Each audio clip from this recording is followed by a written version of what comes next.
Orient bell tiles studio से आप देख रहे हैं एबीपी न्यूज। गुड मॉर्निंग, नमस्कार, बहुत स्वागत है आपका। आप देख रहे हैं एबीपी न्यूज। आपके साथ मैं हूं जिया शर्मा और समय हो गया है न्यूज एट 7 का। शुरुआत करेंगे न्यूज एट 7 की बड़ी खबर के साथ। उत्तर प्रदेश के मथुरा में भीषण सड़क हादसा हुआ है। यमुना एक्सप्रेसवे पर यह हादसा हुआ है। बताया जा रहा है कि घने कोहरे की वजह से कई गाड़ियां आपस में टकरा गई और टक्कर के बाद बसों, कारों, कई वाहनों में टक्कर हुई और उसके बाद कार में आग लग गई। कई लोगों के हताहत होने की जानकारी मिल रही है। मौके पर राहत और बचाव का काम चल रहा है। तो जैसे जैसे ठंड बढ़ती जा रही है, कोहरा बढ़ता जा रहा है, वैसे वैसे हादसों की शुरुआत यहां पर हो गई है। ये खतरनाक और दर्दनाक हादसा हुआ है। मौके पर इस वक्त राहत बचाव का काम चल रहा है। लोगों में चीख पुकार है। कई लोगों को गंभीर चोटें आई हैं। कई लोगों के हताहत होने की जानकारी मिल रही है। उत्तर प्रदेश की मथुरा में यह भीषण सड़क हादसा हुआ यमुना एक्सप्रेसवे पर। ये यमुना एक्सप्रेसवे पर एक दुखद हादसा आज हुआ है। आगरा से नोएडा जाने वाले 127 माइल स्टोन पर 3 छोटी गाड़ियां थी जो मौके पर पहले टकराई थी और उसके पीछे से बसें आई हैं, तो बसें टकरा गई हैं। कुल 7 बसें टकराई हैं, जिसमें से एक रोडवेज बस है और बाकी की 6 स्लीपर बस है। तत्काल हमारी यूपी 112 पे कॉल हुई थी। 3 हमारी यूपी 112 की गाड़ियां तत्काल मौके पहुंची। जो सेफ थे उनको निकाल लिया गया था। जो इंजर्ड थे उनको तत्काल अथॉरिटी की एम्बुलेंस से अस्पताल भेजा गया और इसके बाद हमारे 11 फायर टेंडर मौके पर आए हैं, क्योंकि सभी बसों में आग लग गई थी। तत्काल आग पे काबू पा लिया गया है और अभी हमारी जो फायर फाइटिंग टीम है वो सब काम कर रही है। कुल अभी जो हम लोग देख रहे हैं 4 डेड बॉडी अभी यहाँ पर दिखी है और बाकी हमारा अभी रेस्क्यू का कार्य चल रहा है। बहुत जल्दी हम लोग रोड को नॉर्मल कर रहे हैं। तो अधिकारियों की तरफ से ये जानकारी दी गई कि तुरंत आग पर काबू पाया गया। जो घायल थे उन्हें अस्पताल पहुंचाया गया। अभी भी राहत बचाव का काम चल रहा है। हालांकि इस बीच ये सबक लेने वाली बात है कि कोहरा लगातार बढ़ता जा रहा है। गाड़ियां लगातार रफ्तार से जब आगे बढ़ती हैं तो हादसों का शिकार हो जाती हैं। कोहरे की वजह से विजिबिलिटी बेहद कम है इस वक्त। ऐसे में एहतियात बरतने की बहुत ज्यादा जरूरत है। लेकिन यमुना एक्सप्रेसवे पर यह दर्दनाक हादसा तब हुआ जब कोहरे की वजह से कई गाड़ियां आपस में टकरा गई। यहाँ पे एक्सीडेंट हो गई है। 3-4 गाड़ियाँ जली हैं बस। आपको कैसे पता लगा? मैं तो यहीं पे हूँ, मैं तो प्रेजेंट टाइम में यहीं पे हूँ। गाड़ी में जब आग लगी थी मैं उस समय एक्सीडेंट हुआ था जब उस समय गाड़ी में था, बैठा था मैं। कितने लोग थे बस में तो पूरा फुल सीट था, जितना सीट होती सब फुल। कितने बजे लोगों को 4 बजे के आसपास हुई है। और रास्ते में अंधेरा बहुत छाया हुआ था, दिखाई नहीं दिया। गाड़ी जोर से आवाज की, हम लोग सब हकबका गए। गेट खोलकर जैसे निकले, पीछे से धाड़ धाड़ सब बसें सब लड़ रही थी जोर जोर से। जी कोहरा था? हाँ, कोहरा बहुत घना था, बहुत घना कोहरा था। जी जब आग लगी उसके बाद फिर आपने क्या देखा? क्या नजर आ रहा था? आग लगी, सब लोग चिल्ला रहे थे, भाग रहे थे, बस से कूद रहे थे, शीशा तोड़ रहे थे। यही सब हम लोग देखे। तो हादसे की वजह क्या मानते हैं आप? कैसा हुआ हादसा? हादसा सर ये कोहरे की वजह से हुआ। हाँ, कम से कम 50 गाड़ियाँ टकराई हैं। अच्छा, कितने लोग कैजुअलिटी की स्थिति बता रहे हैं? क्या स्थिति है? कितने लोग घायल हैं? घायल कम से कम सैकड़ों लोग घायल हैं और 20-25 लोग खत्म हो गए हैं। आपके परिवार में कितने लोग खत्म हुए? हमारे परिवार से खाली वही एक बंदा। देखिए, कुछ लोग अपनी आपबीती सुना रहे हैं क्योंकि इस वक्त जो स्थिति है वो आप तस्वीरों से देखकर समझ सकते हैं। फिलहाल जो मिली जानकारी है उसके अनुसार 4 लोगों की मौत हो गई है। कई लोग घायल बताए जा रहे हैं जिनका अस्पताल में इलाज चल रहा है और एक के बाद एक कई गाड़ियां टकराई, बस में आग लग गई, कार में आग लग गई और उसके बाद अफरा तफरी का माहौल बन गया। तुरंत ही जब प्रशासन की टीम मौके पर पहुंची, रेस्क्यू ऑपरेशन शुरू किया गया। पुलिस की टीम को सूचित किया गया और यहाँ पर आग पर काबू पाया गया। कई लोगों को बाहर निकालकर बस से अस्पताल में भर्ती। गाड़ी टूट के मेरे ऊपर गिरने लगी। पूरा था? हाँ।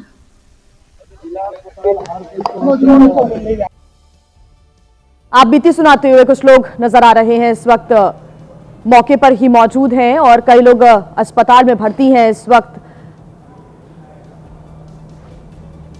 अनिल हमारे साथ जुड़े हुए हैं ज्यादा जानकारी के साथ। अनिल, अभी क्या स्थिति है? कई गाड़ियां घने कोहरे की वजह से एक के बाद एक टकराई, बस में आग लग गई, अफरा तफरी का माहौल नजर आया। अभी क्या स्थिति है, बताएं, क्या अपडेट आपके पास? जी मैं आपको बता दूं, यह पूरा मामला यमुना एक्सप्रेसवे का है, जो बलदेव थाना क्षेत्र अंतर्गत पड़ता है। माइलस्टोन 125 के आसपास का ये मामला है।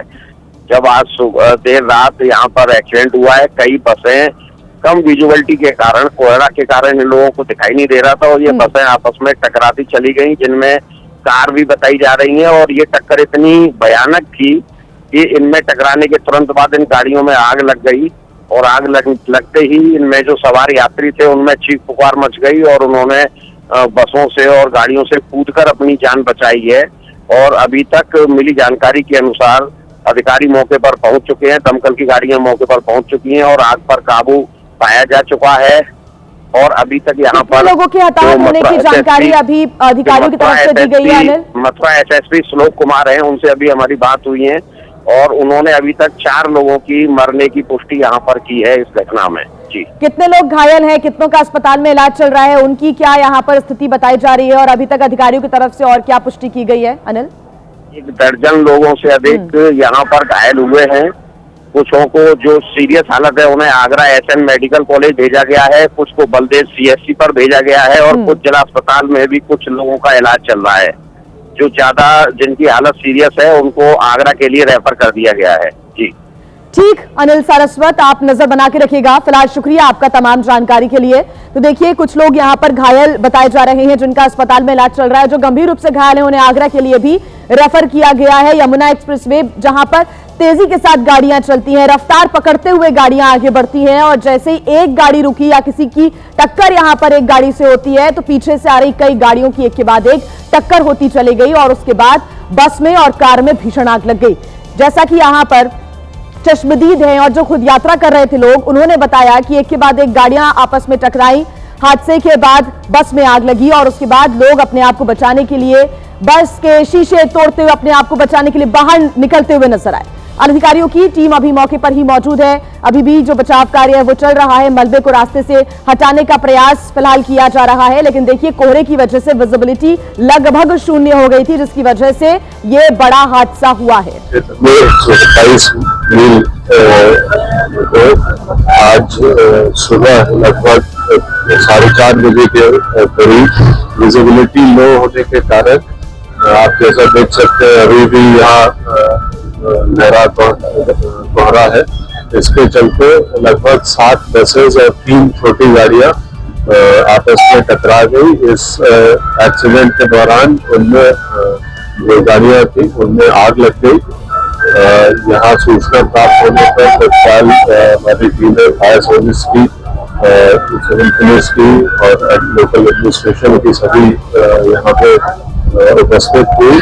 अब तक की जानकारी के अनुसार इस पूरे सर्च एंड रेस्क्यू ऑपरेशन ये लगभग कंप्लीशन पे है। अब तक लगभग 4 लोगों की मृत्यु होना उसमें पुष्ट हुआ है और शेष लगभग 25 लोग हैं जिनको अस्पताल में भर्ती कराया गया। उनमें से कोई भी गंभीर नहीं है, उपचाररत है, उन्हें बेहतर से बेहतर उपचार दिलाया जा रहा है और सरकारी वाहनों के माध्यम से जो अन्य यहाँ पे उपस्थित लोग हैं उनको अपने गंतव्य तक भिजवाया जा रहा है।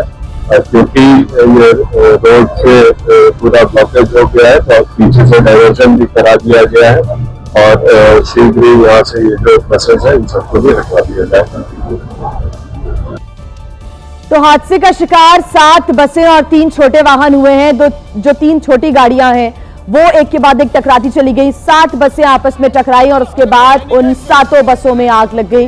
कुछ लोगों को अपने गंतव्य तक पहुंचा दिया गया है। जो यात्री यहां पर मौजूद थे, 25 से ज्यादा लोग इस वक्त घायल बताए जा रहे हैं जिनका अस्पताल में इलाज चल रहा है। आप एसएसपी को सुन रहे थे, उनके द्वारा ये जानकारी साझा की गई है कि अभी तक 4 लोगों की मौत की पुष्टि हो चुकी है। घायलों का इलाज चल रहा है, कुछ लोगों को आगरा भी रेफर किया गया है।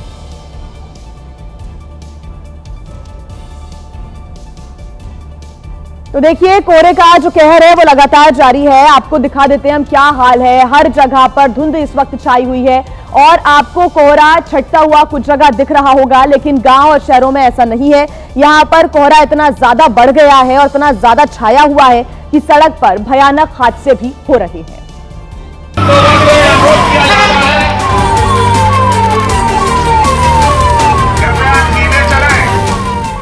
ग्रेटर नोएडा के नेशनल हाईवे 91 पर तो इतने बुरे हाल है कि सड़क तक नहीं दिख रही। पुलिस हाईवे पर गश्त कर रही है। अनाउंस किया जा रहा है कि सड़क पर धीरे चले। लोगों से अनुरोध किया जाता है, कोहरा अधिक है, स्पीकर का प्रयोग करें, सुरक्षित घर पहुंचे। पुलिस के बार बार अपील करने के बाद भी कुछ लोग सड़क पर पराटा भर रहे हैं, जिसका खामियाजा भी भुगतना पड़ रहा है। कृपया धीमे चलें, स्पीकर का प्रयोग करें। ये तस्वीरें ग्रेटर नोएडा की ईस्टर्न पेरिफेरल हाईवे की है, जहां सुबह तड़के विजिबिलिटी शून्य होने की वजह से किसी ट्रक ने ट्रक को टक्कर मारी तो किसी कार ने कार को रौंदा।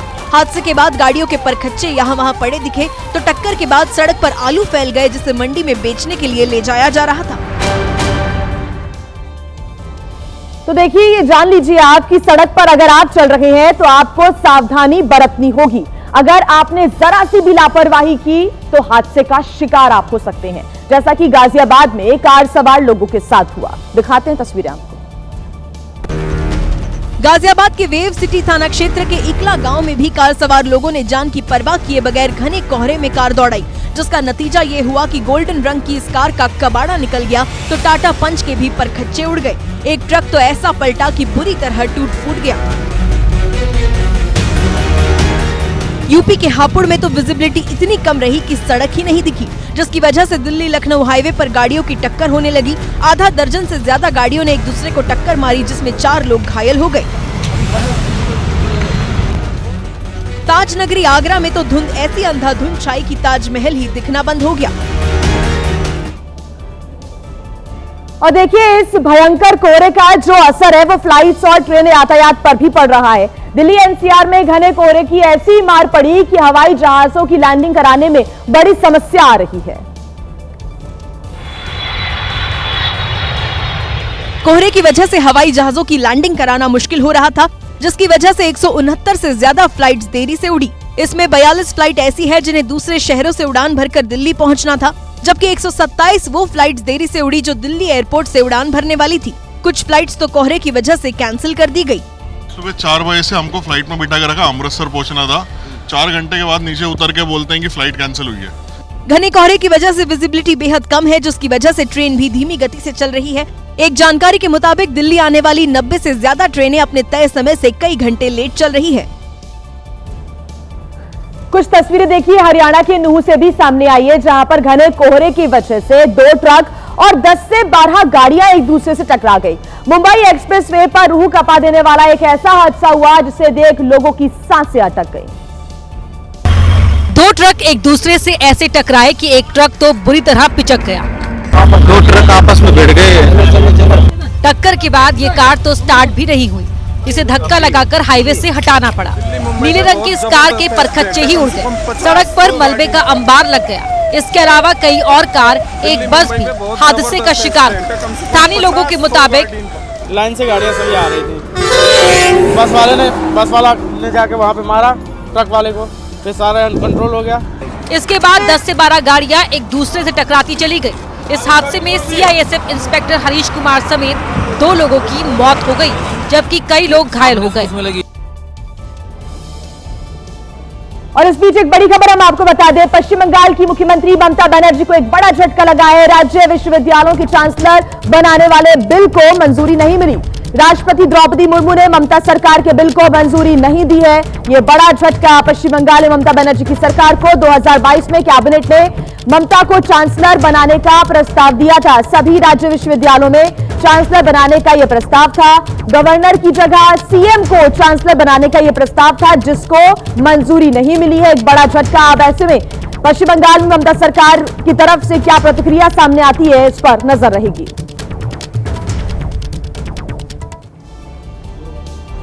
और इस बीच एक और बड़ी खबर हम आपको बता दें, दिल्ली के जाफराबाद में 2 लोगों की हत्या का मामला सामने आया है। चौहान बांगर इलाके में सगे भाइयों की हत्या का यह मामला है। नदीम और फाजिल की गोली मारकर हत्या कर दी गई।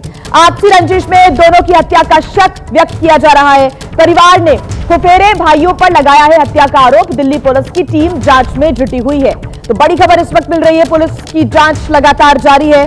लगातार पूछताछ का सिलसिला चल रहा है। दिल्ली के जाफराबाद में 2 लोगों की हत्या के बाद सनसनी फैल गई। चौहान बांगर इलाका है जहां पर सगे भाइयों की हत्या कर दी गई। नदीम और फाजिल की गोली मारकर हत्या कर दी गई। बताया जा रहा है कि परिवार में ही आपसी रंजिश के चलते दोनों की हत्या हुई है और परिवार ने उनके कजिन भाइयों पर यह हत्या का आरोप लगाया है। और आइए अब तस्वीरें हम आपको दिखा देते हैं मुरादाबाद रेलवे स्टेशन से, जहां पर रेलवे कर्मचारियों ने जमकर हंगामा किया। मामला इतना ज्यादा बढ़ गया कि कर्मचारियों ने जीआरपी थाने का घेराव भी कर लिया और जमकर यहां नारेबाजी भी की गई। रेलवे के ये कर्मचारी इतने आग बबूला है कि जीआरपी थाने को घेरे खड़े हैं और जमकर नारेबाजी कर रहे हैं। नौबत यहां तक आ गई कि कर्मचारी आरोपी वकीलों को थाने से बाहर निकालने की जिद पर अड़ गए।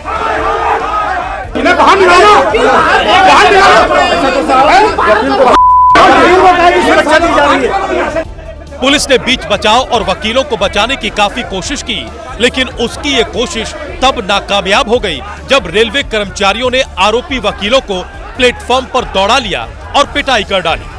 दरअसल ये पूरा बवाल मामूली सी बात पर शुरू हुआ।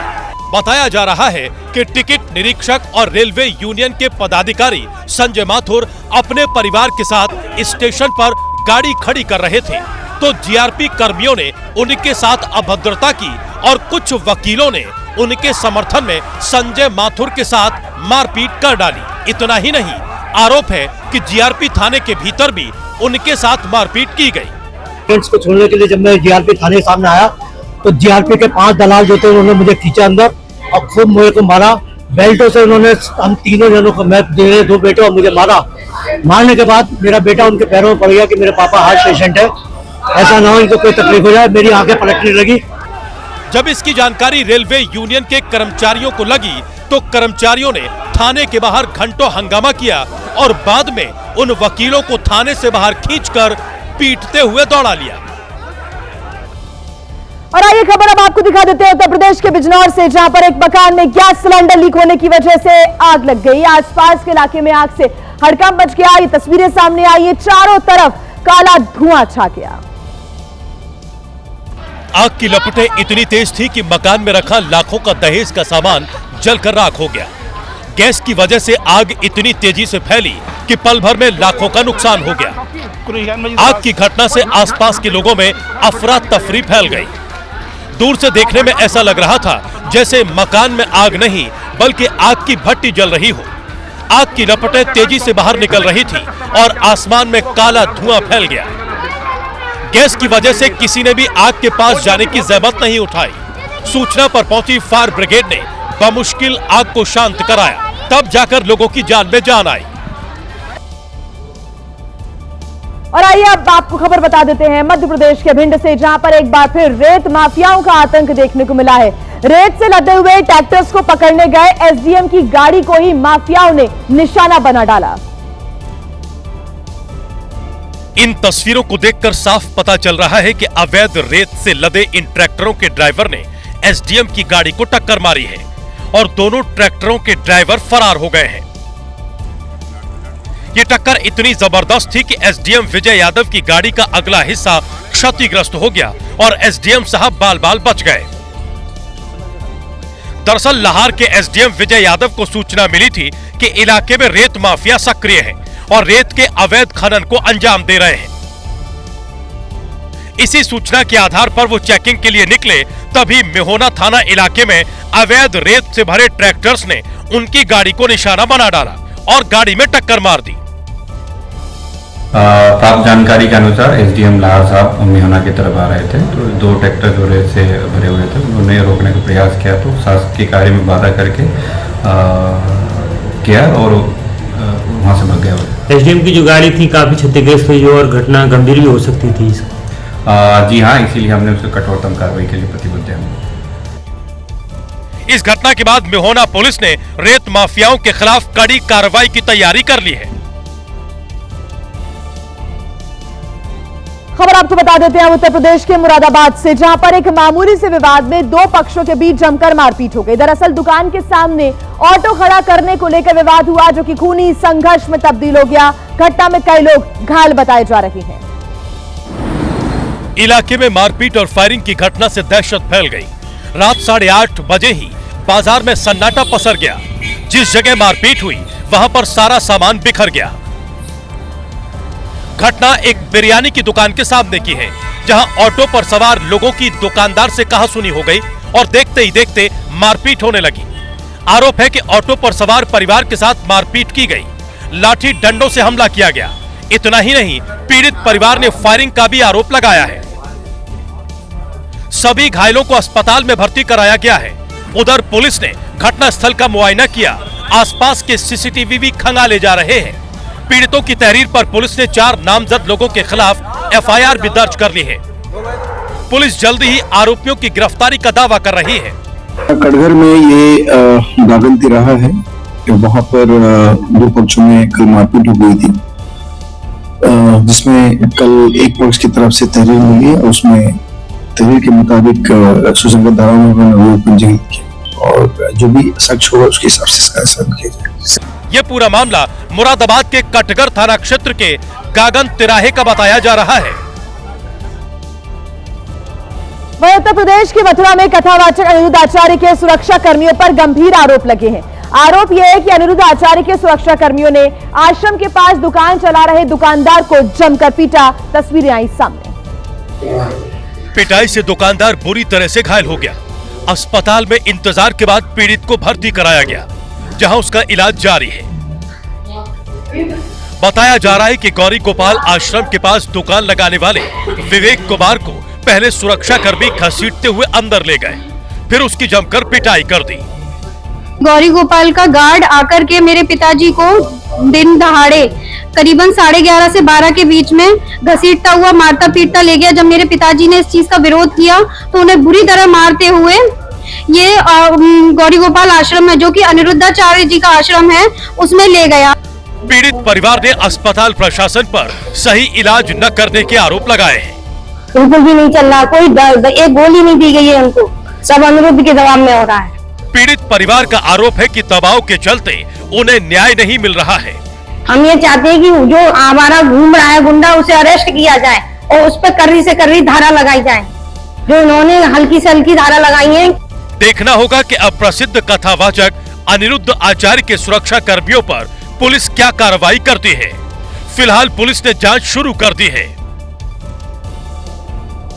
बात कर लेते हैं अब कर्नाटक की, जहां के कोप्पल तालुक में छात्रों के स्वास्थ्य के साथ खिलवाड़ की घटना आई है सामने। यहां दरअसल मिड डे मील में छात्रों को कीड़े वाला भोजन परोसने का दावा किया जा रहा है। कोप्पल तालुक में एक वीडियो सोशल मीडिया पर तेजी से वायरल हो रहा है। ऐसा बताया जा रहा है कि ये वीडियो ओल्ड निंगापुरा सरकारी स्कूल का है, जहां छात्रों को दी जाने वाली मिड डे मील में कीड़े देखने को मिले हैं। छात्रों को दिया जाने वाला सांभर और चावल में कीड़े देखे जाने से लोगों में आक्रोश है। अभिभावकों ने इसके पीछे रसोई स्टाफ को जिम्मेदार ठहराया है और जिम्मेदार लोगों के खिलाफ कड़ी कार्रवाई की मांग की है। वहीं वीडियो सामने आने के बाद शिक्षा विभाग भी हैरान है और जल्द कार्रवाई की भी बात कह रहा है। बात करेंगे बिहार की, जहां पर अपराधियों का खौफ कम होने का नाम ही नहीं ले रहा है। पटना में एक युवक की गोली मारकर हत्या कर दी गई है। वारदात के बाद इलाके में सनसनी फैल गई। पटना सिटी के आलमगंज में वारदात को अंजाम दिया गया, जिससे राजधानी में सनसनी फैल गई। आलमगंज थाने से महज 300 मीटर की दूरी पर अनजान युवक की गोली मारकर हत्या कर दी गई। घटना को अंजाम देने के बाद अपराधी आराम से फरार हो गए।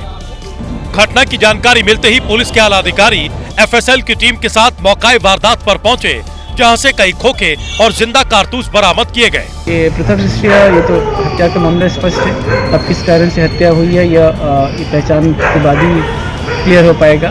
युवक के पास से उसका मोबाइल भी बरामद हुआ है, तो अभी हम युवक की पहचान करने में लगे हैं। पुलिस ने शव को कब्जे में लेकर पोस्टमार्टम के लिए भेज दिया है। पुलिस ने भरोसा दिया है कि अपराधियों को जल्द ही पकड़ लिया जाएगा।